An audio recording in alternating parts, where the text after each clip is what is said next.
агентии назорати давлатии молиявӣ ва мубориза бо коррупсияи тоҷикистон нисбати як устоди донишгоҳи иқтисодии кишвар парвандаи ҷиноӣ боз кардааст.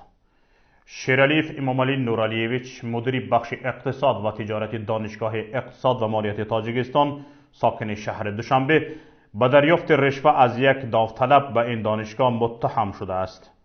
агентии назорати давлатии молиявӣ ва мубориза бо коррупсияи тоҷикистон даъво дорад ки шералиев 19,000 сомонӣ ва $600 ришва дарёфт кардааст. агентӣ таъкид намуд ки аз рӯи ҳолати мазкур нисбати шералиев эмомалӣ با ماده 247 قسم 4 بند بی کودکس جنایی برای قلابی پرونده آغاز کرده شده تفتیش پیشکی آن ادامه دارد.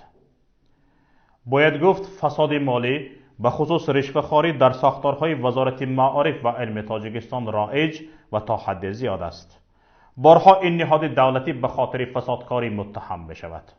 اما این هم باید ذکر کرد که حالت‌هایی که استادان دانشگاه و کارمندان ساحه طب به فساد دست میزنند به مقدار خیلی کمی رشوه‌ستانی دستگیر شده با چند سال محکوم به زندان میشوند.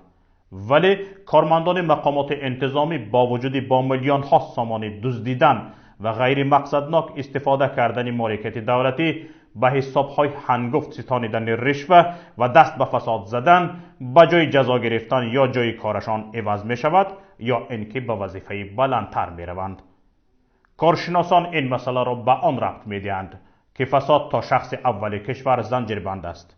بنابر هیچ فسادکار و رشوه‌خوار نهنگ نفس زندان نمی شود.